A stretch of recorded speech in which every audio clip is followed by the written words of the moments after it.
चल रहा था some basic concept of chemistry, उसमें हम लोग एनसीईआरटी फाइल कर रहे हैं। तो एनसीईआरटी फाइल के इंपॉर्टेंट क्वेश्चन देखिए।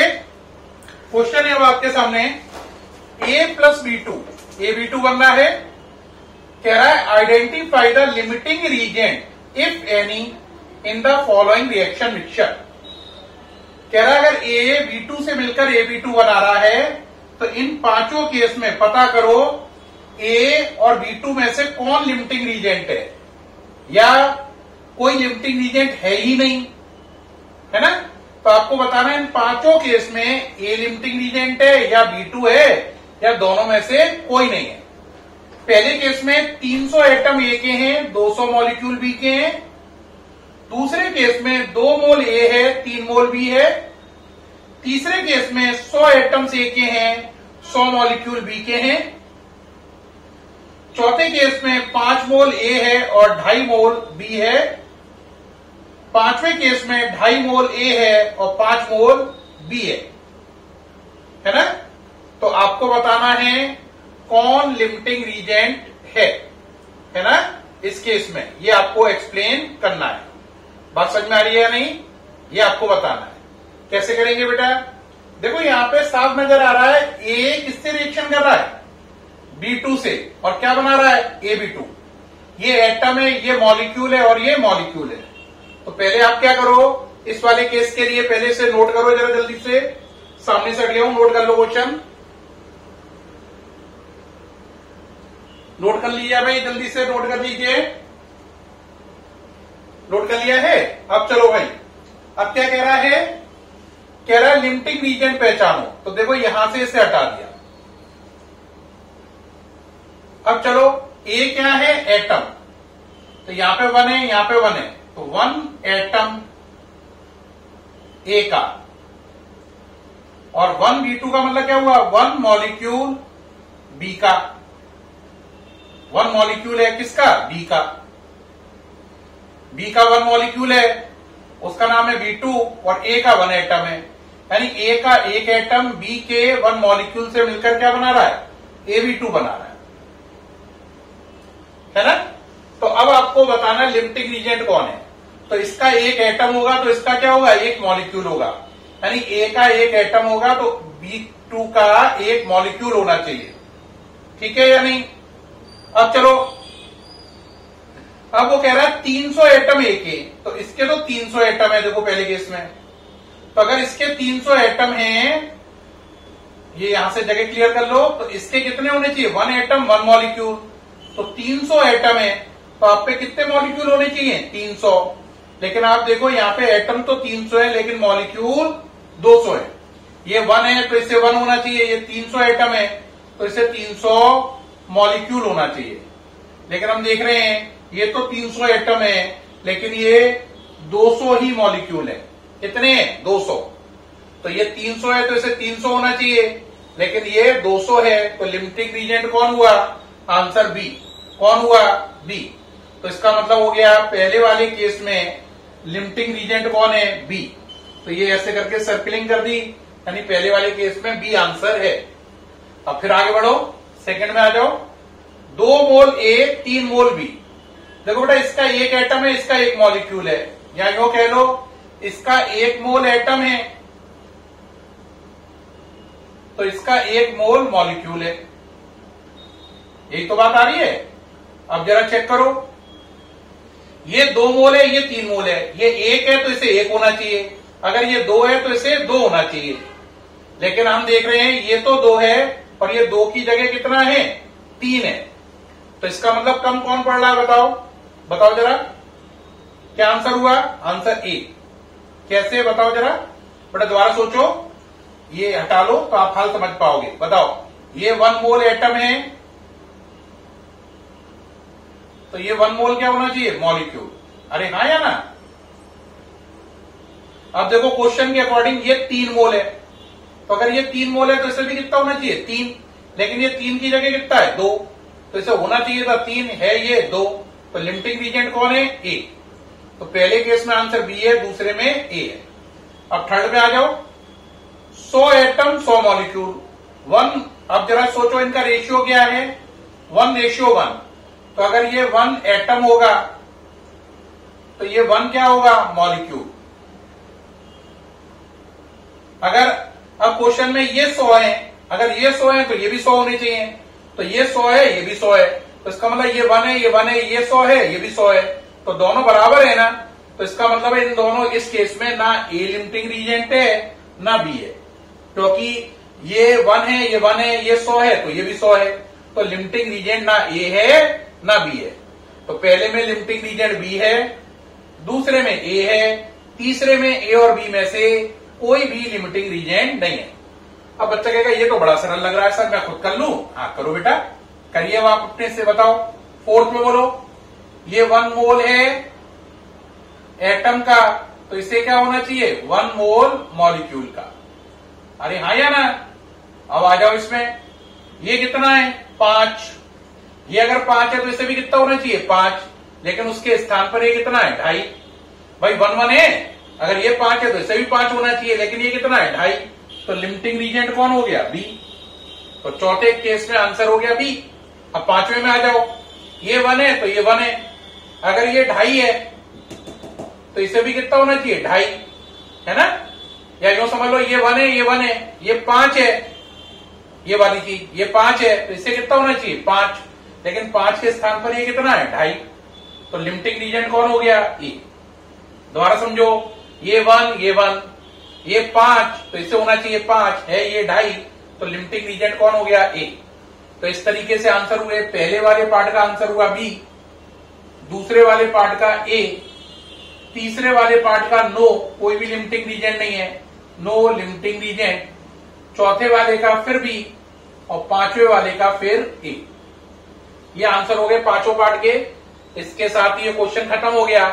लिमिटिंग रीजेंट क्या होता है? वो चीज जो किसी रिएक्शन के दौरान पहले खत्म हो जाती है उसे लिमिटिंग रीजेंट कहते हैं। जैसे आप समझो, जैसे मेरे घर पे है ना, पूरा जो मुझे चाय बनानी है, तो जो चाय पत्ती है वो तो पूरी है, मतलब करीब करीब 20 चम्मच पड़ी है ना? कितनी पड़ी है? 20 चम्मच। तो मैंने जैसे ही पानी में चाय पत्ती डाली, चीनी डालने की बारी आई, चीनी बिल्कुल नहीं है। तो चीनी ना होने से चाय पत्ती कितनी भी ज्यादा हो, चाय तो नहीं बनेगी, है ना? क्योंकि चाय में मीठा डालने के लिए चीनी चाहिए, लेकिन चीनी आप पे है नहीं, खाली पत्ती पत्ती है, तो चाय नहीं बन पाएगी। तो इस केस में जो चीनी है वो लिमिटिंग रीजेंट है। लिमिटिंग रीजेंट वो होता है जो किसी रिएक्शन में पहले खत्म हो जाता है, या जिसकी कमी की वजह से रिएक्शन आगे बढ़ नहीं पाती है। तो ये पांचों केस में मैंने लिमिटिंग रीजेंट आपको पहचान के बता दिए। अब ये क्वेश्चन कंप्लीट है, इसको इरेज कर रहे हैं, नेक्स्ट क्वेश्चन ले रहे हैं एनसीईआरटी का। नेक्स्ट क्वेश्चन पे आए। नेक्स्ट क्वेश्चन है, व्हाट इज डिफरेंस? कह रहा है क्या डिफरेंस होगा किसमें? Between 0.50 molar Na2CO3 and 0.50 capital M Na2CO3। कह रहा है Na2CO3 0.5 मोलर हो और Na2CO3 0.5 मोलर हो, तो इन दोनों में क्या अंतर होगा? तो देखो दोनों में क्या अंतर होगा बेटा। अगर आपने लिखा 0.50 स्मॉल है, तो इसका मतलब हो गया 0.5 का मतलब हो गया आधा, इसका मतलब half mole of Na2CO3, half का मतलब 0.5 mole, half mole of Na2CO3 is present in 1000 gram of water या सॉल्वेंट। इसका मतलब आधा मोल है Na2CO3 का, जबकि पानी 1000 ग्राम है। एक तो बात पानी की हो रही है यानी कि सॉल्वेंट की, और ऊपर से उसका वजन दे रखा है कितना? आंसर 1000 ग्राम। लेकिन अगर आपने लिखा 0.50 कैपिटल M, तो इसका मतलब हुआ half mole of Na2CO3 is present in 1 litre यानी 1000 ml ऑफ सॉल्यूशन। देखो बेटा अंतर समझ में आया? दोनों में आधा मोल है, लेकिन इसमें 1000 ग्राम पानी है। 1000 है, ग्राम है और पानी है। इसमें 1000 ग्राम की जगह तो ml हो गया और पानी की जगह सॉल्यूशन हो गया। सॉल्यूशन का मतलब Na2CO3 प्लस वाटर। तो इसमें 1000 ग्राम पानी है, जबकि इसमें 1000 ग्राम की जगह 1000 ml है और पानी और Na2CO3 मिलाकर है। तो ये डिफरेंस हो गया 0.5 मोलर और 0.5 मोलर में। दोनों में आधा आधा मोल घुला हुआ है। दोनों में कितना घुला हुआ है? आधा आधा मोल। एक में 1000 ग्राम पानी में घुला हुआ है और दूसरे में 1000 ml सॉल्यूशन में घुला हुआ है। ये दोनों में डिफरेंस है। ये उम्मीद है आपने नोट कर लिया होगा। जल्दी से नोट कर लें। सामने से हट गया हूं, बढ़े आगे। नोट कर लिया? नेक्स्ट चले भाई। नेक्स्ट क्वेश्चन है एनसीईआरटी का। If the speed of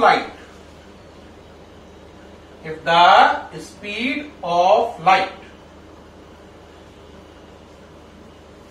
is 3 into 10 की पावर 8 मीटर पर second and it travel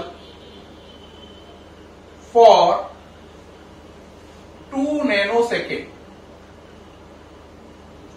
then find out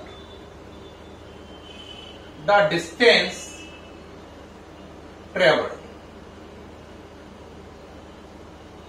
क्या क्वेश्चन क्लियर हुआ?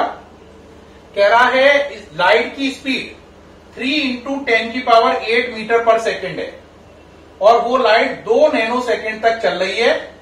तो बताइए 2 नैनो सेकेंड चलने के बाद वो कितनी डिस्टेंस ट्रेवल कर लेगी, कितनी डिस्टेंस चल जाएगी अगर इतनी स्पीड से 2 नैनो सेकेंड तक चले।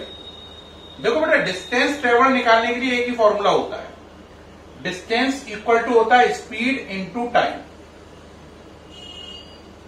है ना। अब चलो डिस्टेंस निकालना है। स्पीड कितनी है? 3 into 10 की पावर 8 मीटर पर सेकेंड। टाइम कितना है? 2। नैनो वर्ड को हटाने के लिए 10 की पावर -9 2 और ये नैनो के लिए आया 10 की पावर -9 और ये बन गया सेकेंड। याद रखना 2 नैनो सेकेंड का मतलब हुआ 2 नैनो सेकेंड का मतलब हुआ 2 into 10 की पावर -9 सेकेंड। तो टाइम को सेकंड में लिखना होता है, इसलिए नैनो वर्ड को हटाने के लिए 10 की पावर -9 टर्म का यूज किया। अब इसे हटा दो, मल्टीप्लाई कर लो। क्योंकि मल्टीप्लाई में क्या खास बात है सर? कर लीजिए। 3 2 जा 6, ठीक। 3 2 जा 6। अब ये कितना हुआ बोलो? 10 की पावर 8 है और ये कितना है? -9 है। तो कितनी बची? -1। तो कितना हो गया? 0.6 मीटर डिस्टेंस ट्रेवल हो जाएगी। कितनी डिस्टेंस ट्रेवल हो जाएगी? 0.6 मीटर। कितनी चलेगी? 0.6 मीटर। तो अगर कोई लाइट 2 नैनो सेकेंड तक इस स्पीड से चले तो वो 0.6 मीटर की डिस्टेंस कवर कर लेगी। नोट करिए जल्दी से, सामने से हट गया हूं, जल्दी करें। हाँ भाई, हो रहा है नोट? चलिए भाई आगे बढ़े, आगे बढ़िए भाई। नेक्स्ट में नेक्स्ट क्वेश्चन है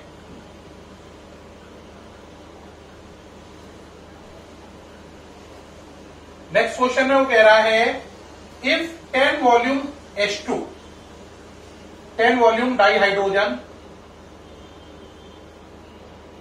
react with 5 volume of dioxygen, react with 5 volume of dioxygen, then the volume of H2O यानी water, then the volume of water produce, या then the volume of H2O produce।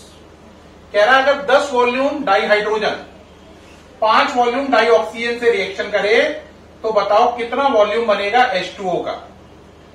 ये 10 volume है, ये 5 volume है, इसका volume बताना है।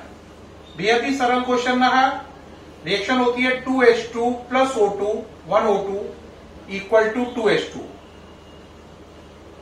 इसे 1 हटा भी सकते हैं आप, तो 2H2 प्लस O2 2H2O, कुछ नहीं लिखा तो आगे 1 है। तो इसका मतलब जब इसके 2 वॉल्यूम है तो इसका 1 वॉल्यूम होगा, और पानी के कितने वॉल्यूम बनेंगे? 2। ये बात समझ में आ गई? ये 2, ये 1, ये 2। अब क्वेश्चन के अकॉर्डिंग इसके कितने वॉल्यूम है? 10। अकॉर्डिंग टू क्वेश्चन ये 10 है, क्वेश्चन के अकॉर्डिंग QE लिख लो।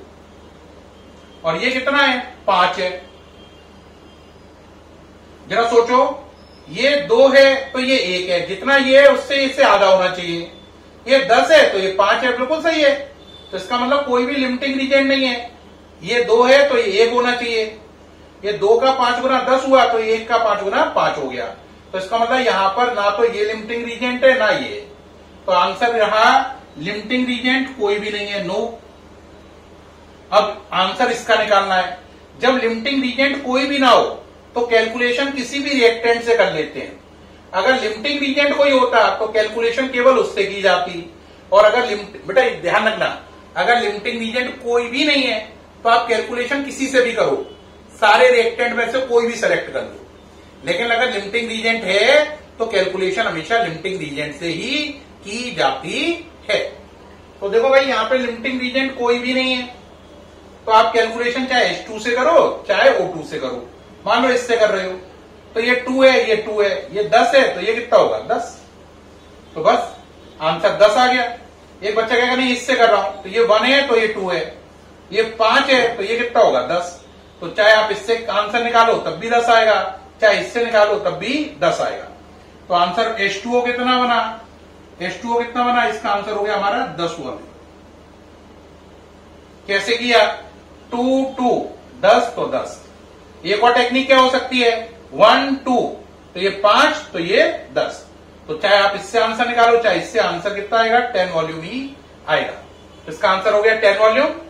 नोट करिए जल्दी से, सामने से हटा हुआ हो गया भाई। अब इसको भी हटा रहा हूं। नेक्स्ट क्वेश्चन चलिए, नेक्स्ट क्वेश्चन पे आ जाओ प्यारे बच्चों। क्या क्वेश्चन है? क्वेश्चन है MnO2 यानी manganese dioxide react with hydrochloric acid to produce chlorine gas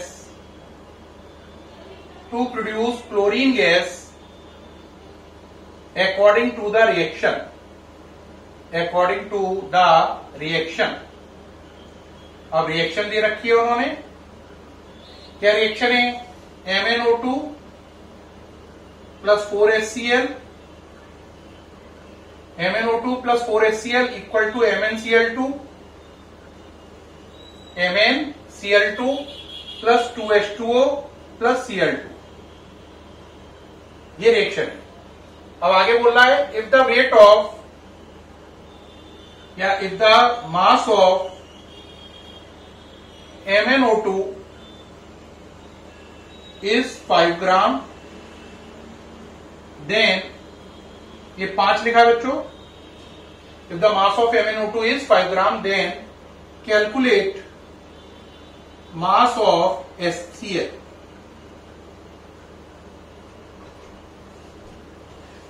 calculate the mass of क्या? HCl। कह रहा है ये रिएक्शन है। इस रिएक्शन में कह रहा है जो MnO2 है ये आपका 5 ग्राम है। कितना है? 5 ग्राम है। और कह रहा है आप बताओ इसमें HCl का वजन बताओ। तो देखो बेटा ये इक्वेशन है, इस सबको तो हटा दो, इसकी तो कोई जरूरत ही नहीं डेटा की। ये तो ऊपर रिएक्शन को लिखा उन्होंने। अब जरा शॉर्ट में अगर इसे लिखे तो क्या मतलब हो गया? ये हटा दूं? शॉर्ट में इसका क्या मतलब हुआ? शॉर्ट में इसका मतलब हुआ कि अगर इस रिएक्शन में ये चीज 5 ग्राम है तो बताओ ये चीज कितना होगी, है ना? और रिएक्शन ये। तो देखो मैं इसको इरेज कर रहा हूं। पहले आप MnO2 का मॉलिक्यूलर मास निकालो। MnO2, Mn का नंबर होता है 55 और O का 16 और 2 O है तो 32 यानी 87 हो गया इसका मॉलिक्यूलर मास। तो यहां पे लिख देंगे मॉलिक्यूलर मास ऑफ MnO2। अब मॉलिक्यूलर मास निकालो HCl का। H का होता है 1, Cl का 35.5, तो मिलाकर हो गया 36.5। हो गया MnO2 और HCl का मॉलिक्यूलर मास निकल आया। अब जरा देखो इसके मोल यहाँ पे कितने हैं 1, तो 1 मोल का मतलब सीधा 87 ग्राम। इसके मोल कितने हैं 4, 1 मोल का मतलब कितना है 36.5, लेकिन इसके मोल हैं 4, तो 4 इंटू 36.5 कर लो मल्टीप्लाई, 4 5 जा 20, 0 कैरी 2, 4 6 जा 24 और 2 26 कैरी 2, ये हो गया 1446.0, तो 0.0 को हटा लो, ये आ गया। ठीक, तो यहां से साफ साफ क्या पता चल रहा है बताओ, यहां से पता चल रहा है जब ये 87 है तो ये 146 है, कौन HCl, तो यहीं पर कर दे रहे हैं, जरा यहां पर ही ले लो, तो कहां पे कर दूं जगह, यहां पे ले दे रहे हैं, ये जगह सही है। देखो क्या पता चल रहा है 87 ग्राम MnO2 होगा, तो आपका HCl कितना होगा 146 ग्राम HCl होगा। क्वेश्चन के अकॉर्डिंग MnO2 कितना है 5 ग्राम, तो अगर 5 ग्राम MnO2 हो तो HCl कितना होगा, आंसर x ग्राम। x की वैल्यू कितनी होगी बोलो, ये डिवाइड में जाएगा, ये दोनों मल्टीप्लाई में, 146 into 5 divide by 87, 146 divide by बोलो कितना 146 मल्टीप्लाई बाय बोलो 5 डिवाइड बाय कितना बोलो 87। अब यहां से आप इसको सॉल्व कर लो तो आपका आंसर निकल आएगा 8.34 के लगभग या 39 के लगभग आ जाएगा, ये आंसर आ जाएगा आपका किसका HCl का। तो ये हो गया आंसर 8.39 ग्राम ऑफ HCl। सामने से हट गया हूं, जल्दी से नोट करें, जल्दी से बच्चों, जल्दी जल्दी नोट करो। हाँ भाई, नोट हो गया, भाई। प्यारे बच्चों, मैंने आपको इस वीडियो में एनसीईआरटी के 5 न्यूमेरिकल करके दिखाए और मुझे पूरी उम्मीद है आपको सारे न्यूमेरिकल बहुत अच्छे से समझ में आए होंगे। फिर भी कोई डाउट हो तो आप व्हाट्सएप करके पूछ सकते हैं। सभी बच्चों को बहुत बहुत थैंक्स और आगे से खूब मन लगा के पढ़ें। Thank you very much.